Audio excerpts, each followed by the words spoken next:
Welcome back to Melanie Loves Death Metal. I've got a small death metal collection update today. Very small. But I wanted to get one out before December. So that's coming up in about 2 to 3 days now. And then December is an insane month for me. So videos may be very scarce. However, I will make sure to do my year-end death metal list and my year-end black metal list. Those will be the top priority videos for next month. But I'm going to be traveling a ton for about 3 weeks out of December. I'll be traveling. So I won't have my camera. I won't have my mic. I'll still have my laptop. So maybe I'll pop on my iPhone while I'm out if I go shopping or whatever for vinyl. Then I'll put some content up. So December is a really, really busy month for me. So I figured I'm going to try to get some content out before I start traveling next week. So hopefully I'll get a few more videos out this week. I'm hoping. No promises. But yeah, let's go ahead and get started. So I haven't done a Death Metal Tape Tuesday in a really, really long time. And that's because I haven't been buying tapes at all. I've been mostly buying CDs and vinyl again. The tape stuff, I feel like a lot of stuff hasn't been released lately. It's coming down to the end of the year. Not much stuff has been released. But I did pick up the new Caustic Phlegm putrefying. Is that what it's called? Yeah, putrefying flesh from Corpse Gristle. So this is a brand new release that just came out not too long ago. This is Evan from Chest Crush, his other band / project. Just a plain, not plain, a gray printed tape. The other side's just blank is what I meant to say. And then the J card. There you go. Just that. And then so there. So UK HM2. Very filthy sounding death metal is what you get with this. Very HM2 driven, old school sounding death metal. The vocal style is very, very different. It's not like the normal growls or anything like that. It's got a different type of vocal style growl. It's hard to explain, but it is a really good EP or demo. I'm not sure what this is called. Probably an EP. I don't know. It's only four songs. Well, I can't count, but it's very good. I picked this up randomly on Bandcamp. I listened to it, and then I went to corpsegristle.com and I bought it. So I got it in. So this is it's different. It's good. It's refreshing because it's so different. It's not the normal meat and bones old school death metal, which there's no problem with that. No problem with that kind of death metal, but it's just a nice different take. So Evan's a very talented guy. You should definitely check out Chest Crush as well. I promoted that band earlier in the year, I think, or was it last year, and then sold a bunch of their stuff on my distro. So really good stuff. Check it out. It's very filthy, as you can imagine. So yeah, good stuff. And then I'm going to do a little tiny clip for a bit.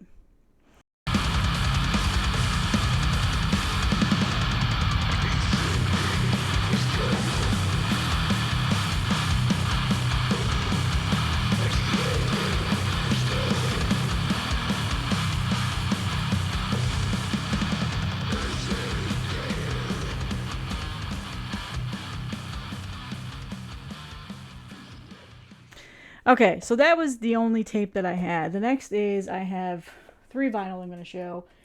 2 of them, actually, yeah, I've shown all these off already on this channel already. That's what I'm going to say.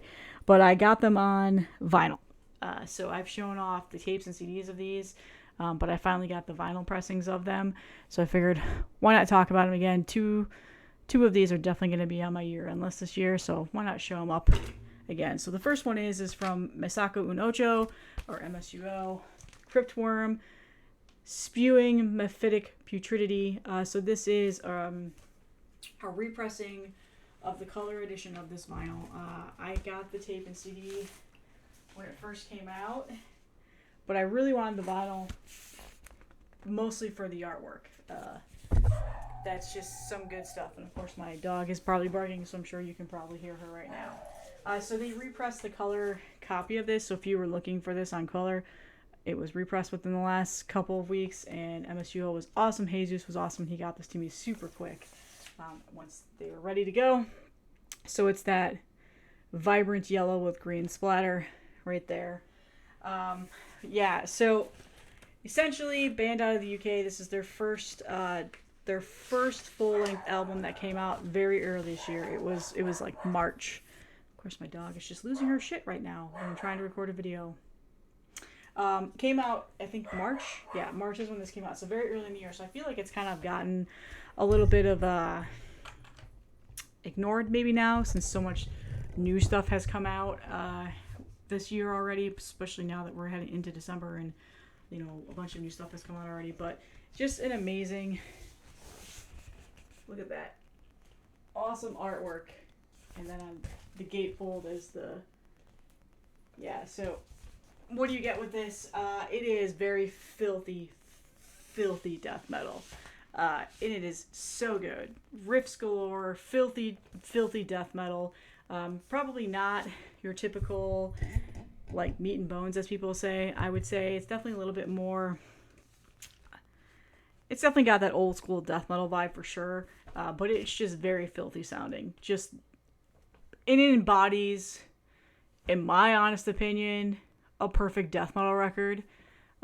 This is, if I were Ken from Ken's Death Metal Crypto, if I had a stamp of an approval for Melanie's stamp of approval, this would get it. I listened to this beginning to end so much since I've had this album.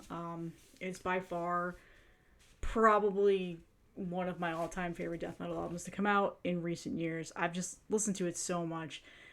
Everything about it is good. The album is a very quick listen just because I get so immersed into it and I really enjoy it. And yeah, it's just filthy. I mean, look at disgorged chunk of life, immense cerebral decomposition, reduced to liquefied mass. I mean, are you getting the hint here? Septic phlegm asphyxia. Like, it's just a disgustingly filthy, murky death metal record, and it is so good. So yeah, if you haven't heard this yet, check it out. If you're really into that filthy death metal sound, just murky as hell, and it just makes you feel like you should probably go and take a shower after you listen to it, this is exactly what you should be looking for. So I don't know if MSUO still has copies of The Color. I think Black is still available. Extremely Rotten Productions also was pressing tapes and stuff like that. So it's around. I'm sure you can find it. But yeah, Cryptworm. Check them out.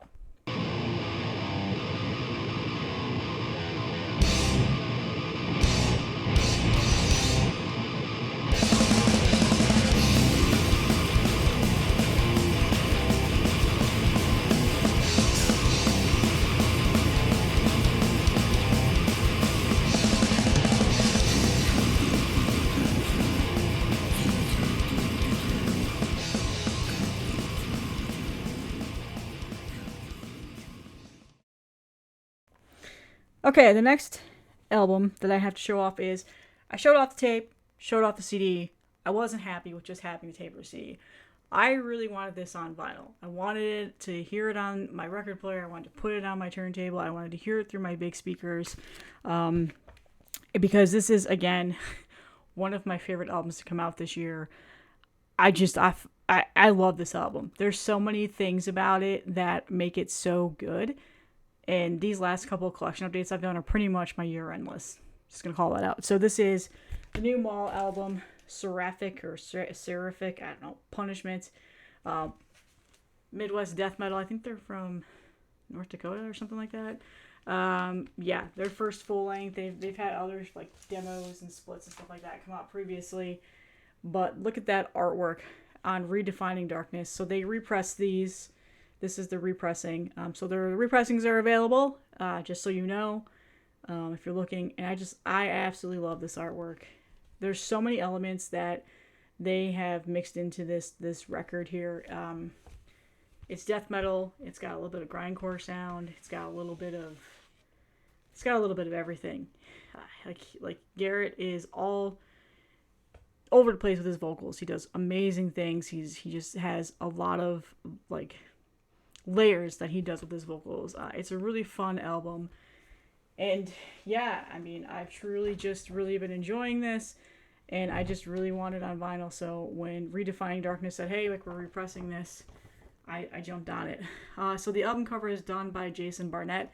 He has done several other album covers that I'm totally blanking on right now. Cognizance is another one that I just remembered off the top of my head. We talked about this on Marty Heavy Metallurgy stream that I did this last Friday with Marty and Austin from Panopticon. Check that out. It was so much fun. We streamed for 4 hours, and this came up. We talked about it on there. Just a all around really fun, awesome album. Really think like they released a really good debut album. And then the vinyl color is left to be desired in terms of color. I don't really know. I guess it's brown. I don't really know. But again, I didn't really care too much for the color. I just wanted it on vinyl. And believe it or not, finding it on vinyl was incredibly hard to do until now. Even finding a black copy was incredibly hard. And they were selling for like $50 on Discogs, which is just stupid. So I was really happy that they finally repressed this. And I think there's still some available. So if you're looking for this on the old vinyl record format, definitely head over to Redefining Darkness and see if they still have some. But awesome album, Maul. Check them out.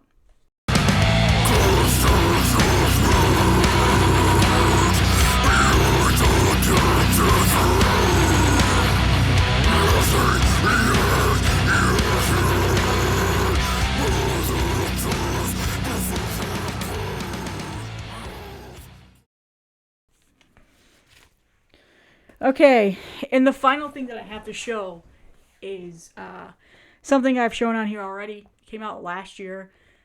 Trigger warning for the people that hate this band. I'm just going to say it right now. I am the hype girl of this band. I think they're my favorite death metal band at the moment in terms of newness and the album and how much I've listened to it. And just, it is now my second vinyl copy, and I have it on tape and CD as well. That's how much I've really, really grown to like it. My hair is just driving me nuts. I don't know. Anyway, and that is 200 Stab Wounds. Yeah, so Maggot Stomp just recently pressed these. This is the third pressing of them, I believe. The first pressing was with Closed Casket. It was actually, that's been his second pressing, now that I think about it. Anyway, they are connected with Closed Casket activities now. They did a pressing, a limited of 100 of like this, the gray-white swirl. I bought that, and then they did another pressing of other colors, which I didn't get. I didn't get those. And then they did another repressing of colors. And one of the colors, I was like, well, my one vinyl copy that I have is starting to get, because I've been spinning it so much, like, maybe I should get another copy, because I have a funny feeling that one might get beat to shit. And this was my beat to shit copy, because the other one's so limited. So I bought this one. So yeah, Slave to the Scalpel, their first full length that came out last year. So this band is really triggering to some people. People just either really love them or they really hate them. I'm not entirely sure why they hate them. I think it's just probably because of the hype around them, the popularity they've gotten. They recently signed to Metal Blade Records, so for that scenario, I'm not going to do a little clip in this video because I'll 100% get a copyright claim.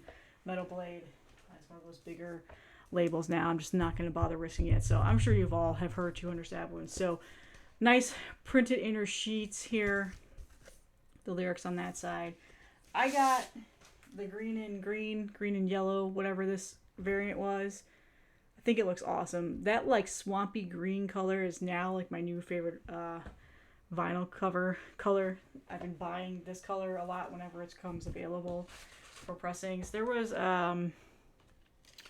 like 2 or 3 other vinyl color variants that they did with this, and I'm pretty sure these are all sold out in every single color variant that they've pressed. So these sold out. I checked within the last couple of days because Closed Casket was doing and Maggot Stomp were doing a 25% off sale for Black Friday, Thanksgiving, all that stuff. So I went over there to see if they had any available because I was going to buy some for a giveaway to do. They did not. They were sold out. So no giveaway, but maybe I'll do a giveaway for a tape or CD or something like that, which I always do like an end of year giveaway. So I'm working on that right now for the people that have been asking. Yes, I'm going to be doing another one this year. So Yeah, I just, it's a really fun album. I just really, really love these guys in regards to the energy that they bring to their shows, just their all around stage presence. Just they're a young band. Um, and to me, I think that they're on a good path of, being another truly successful death metal band. It's gotten more people into the scene of death metal. They've brought newcomers in, which I am not a person that hates that. I know there's a lot of my friends that are just like, ooh, they're bringing the hardcore kids in and whatever else, because they do have a little bit of like a background in the hardcore scene and stuff like that. Um, I'm not like that. I could care less. If there's people listening to death metal and they like it, it's all that matters to me. Like, I could care less if they're fair weather death metal fans and they listen to pop music and then they come back to death metal. Like, I don't care about that shit. If you like the band, buy the music. And I think that that's a lot of what people kind of hate about this, is because they're bringing that new type of audience into the death metal scene, and the fan base can be a little bit protective, I guess you could say. I don't know. Whatever. It's the same thing with like Gay Creeper, Sango Sugabog, like all those types of bands. People just they get hyped, and I just whacked myself with the vinyl. Smooth melody. Um, they get hyped, so people immediately just hate them. That's really all it comes down to it. So I love this album. I love this band. Like I said, I'm the 200 Stab Wounds hype girl. I did not self-proclaim that. A couple people have been calling me that in my on my Instagram channel and like just in chats and stuff like that. So I'm taking it, and I'm like, yep, I'll own that. I'll own that title. I am a self-proclaimed 200 Stab Wounds hype girl. So that's all that I had for you guys today. I have a bunch of new stuff that's coming in, so hopefully I'll get one more collection update before the end of the year. But be on the lookout for the year-end videos. And thank you all for the support, and I will see you in the next one.